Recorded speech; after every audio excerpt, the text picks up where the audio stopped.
Hello बच्चों, मैं हूँ रुचि। आप सबका आरसी बोर्ड क्लासेस में स्वागत है। मेरा उद्देश्य है आप सबके शिक्षण कार्य को इंटरेस्टिंग और इजी बनाना, जिससे कि आप सबका शिक्षण कार्य घर बैठे सुचारू रूप से चलता है। तो शुरू करते हैं आज की क्लास।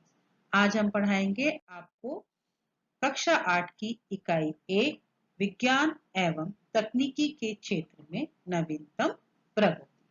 जैसा कि आप सभी लोग जानते हैं कि हमारे जीवन में विज्ञान का और तकनीकी का बहुत अधिक प्रभाव है। अलग अलग क्षेत्र में नए वैज्ञानिक शोध से संचार, शिक्षा, अंतरिक्ष, चिकित्सा, कृषि आदि में विभिन्न विस्तार एवं विकास हुए। इन सब चीजों के बारे में और किस प्रकार से हमने इसमें प्रगति करी है, इसका क्रमबद्ध अध्ययन आज हम करेंगे। इसमें एक एक करके देखेंगे हम अलग अलग क्षेत्रों में किस प्रकार से हमने विकास किया है।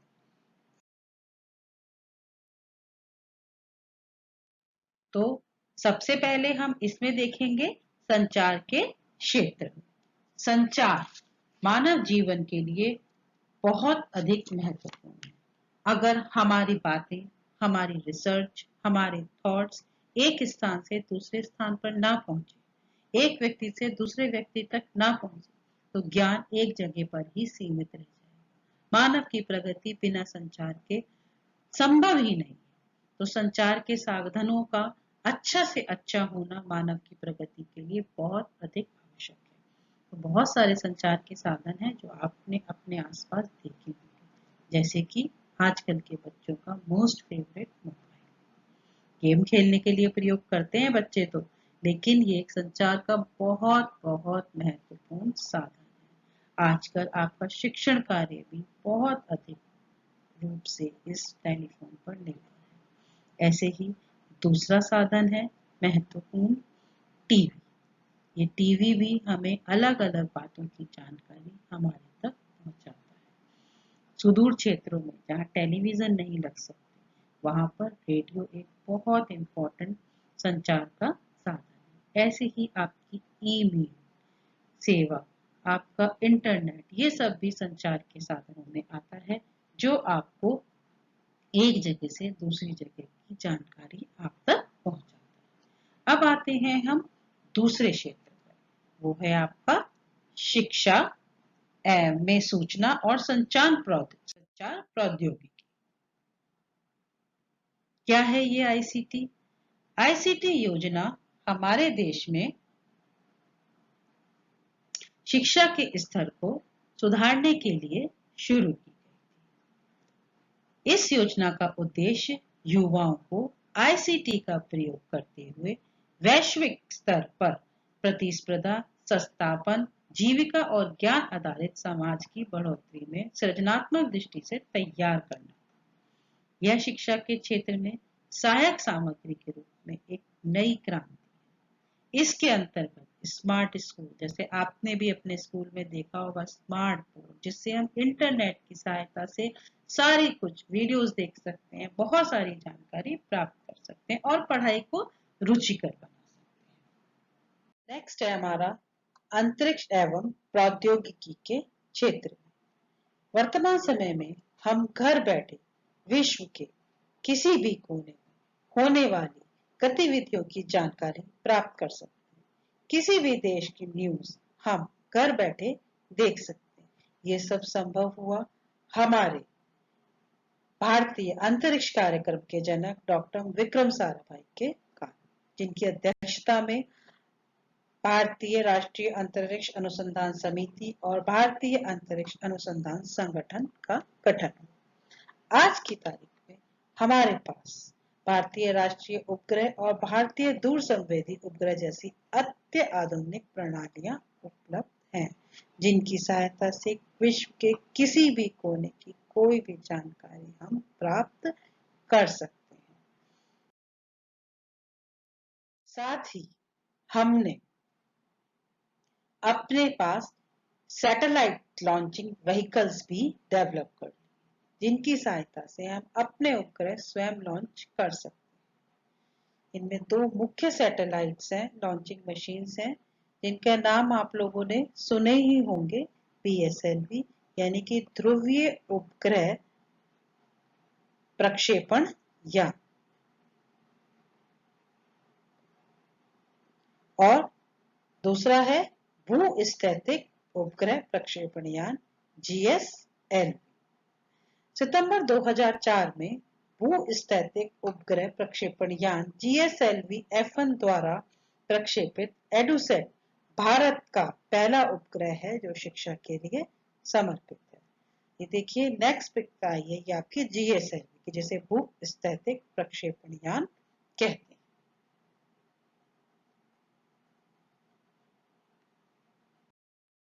अगला है हमारा रक्षा एवं प्रतिरक्षा के क्षेत्र में अपने देश की रक्षा करना और अपने देश का हित सोचना, ये ही प्रत्येक नागरिक का परम कर्तव्य है। इसी सब बातों को ध्यान में रखते हुए भारतीय रक्षा एवं प्रतिरक्षा नीति के अंतर्गत अनुसंधान एवं विकास के लिए रक्षा विज्ञान संगठन और कुछ अन्य तकनीकी विकास प्रतिष्ठानों ने मिलकर रक्षा अनुसंधान एवं विकास संगठन DRDO का गठन किया। इसके उद्देश्य से विभिन्न तरह की मिसाइल्स और टैंक हम लोगों ने डेवलप किए, जिसमें से एक है सतह से सतह पर मार करने वाली मिसाइल पृथ्वी और एक आधुनिक प्रणालियों से युक्त मुख्य योद्धक टैंक अर्जुन। ये DRDO की प्रमुख उपलब्धियों में से एक है। अगला है हमारा चिकित्सा के क्षेत्र। आज बड़ी से बड़ी बीमारी का इलाज हम करा सकते हैं। हमारे शरीर के किस भाग में किस प्रकार का रोग है या क्या समस्या है, ये हम जान सकते हैं। ये संभव है सिर्फ तकनीकी विकास से। अलग अलग तरह के इक्विपमेंट्स हमारे पास है। देखिए ये एंजियोग्राफी इक्विपमेंट है। इन इक्विपमेंट्स की सहायता से हम अपने शरीर की ऐसी बीमारी जिसके इलाज के बारे में पहले हम सोच भी नहीं सकते थे, आज आसानी से कर सकते हैं।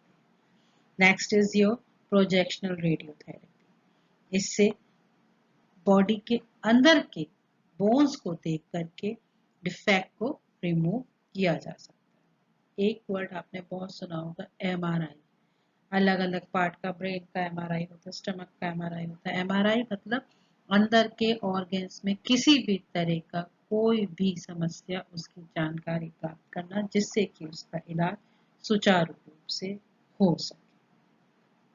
आधुनिक चिकित्सा पद्धति के अंतर्गत निदान मूलक यानी उपचार मूलक तकनीकी का प्रयोग हुआ, जैसे radiography, angiography, computer aided sonography, magnetic resonance imaging sonography आदि।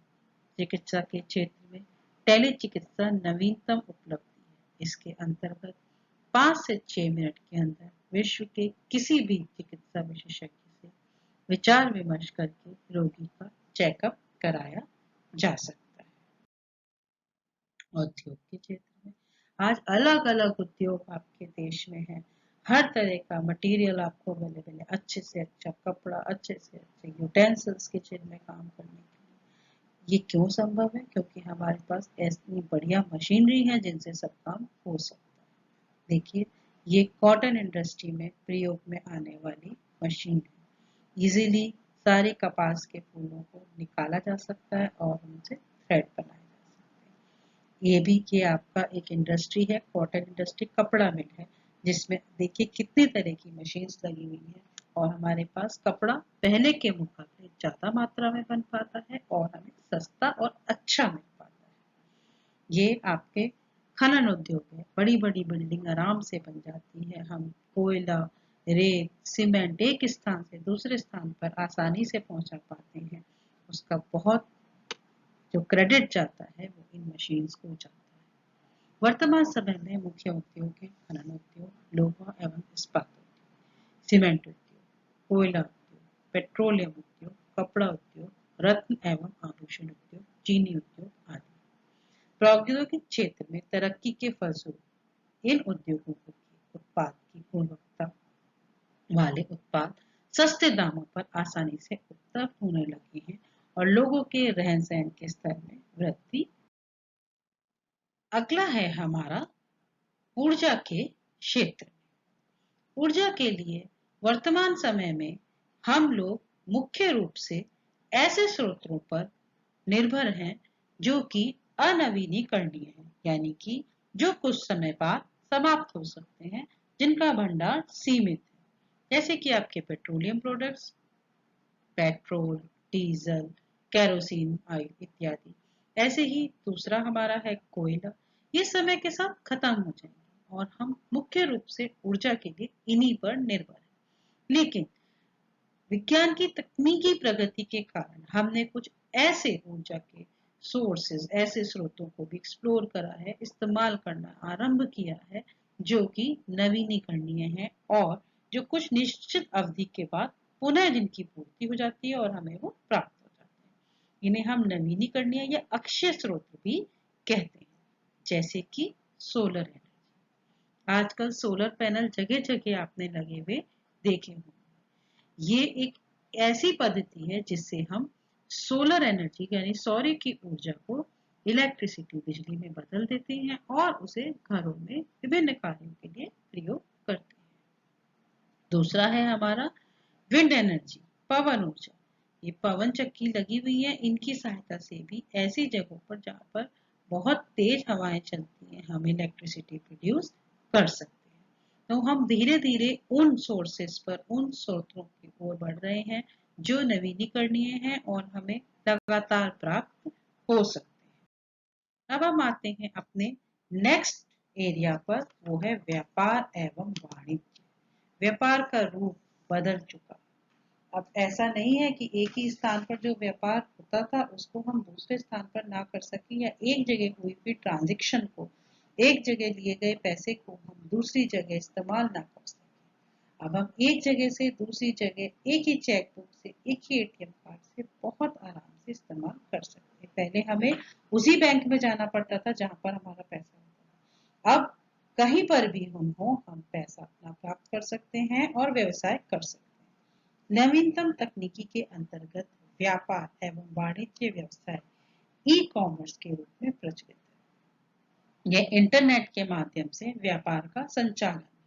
इसके अंतर्गत न केवल खरीदना और बेचना, बल्कि ग्राहकों के लिए सेवाएं और व्यापार के भागीदारों के साथ सहयोग भी शामिल है। इसमें एक बहुत बढ़िया सी आपको इमेज दिखाऊंगी, आप बहुत अच्छी तरह जानते हैं, तो आपको समझ में आएगा कि ई कॉमर्स का मतलब क्या है। ये है आपकी स्वैप मशीन। किसी भी शॉप पे जाओ, सिर्फ एक कार्ड चाहिए और स्वैप करो ना, आपको पैसा कैरी करने की जरूरत है, जैसे कि चोरी का भी डर नहीं है, सिर्फ एक कार्ड होना चाहिए आपके पास और बहुत आराम से आप इजीली पेमेंट कर सकते हैं।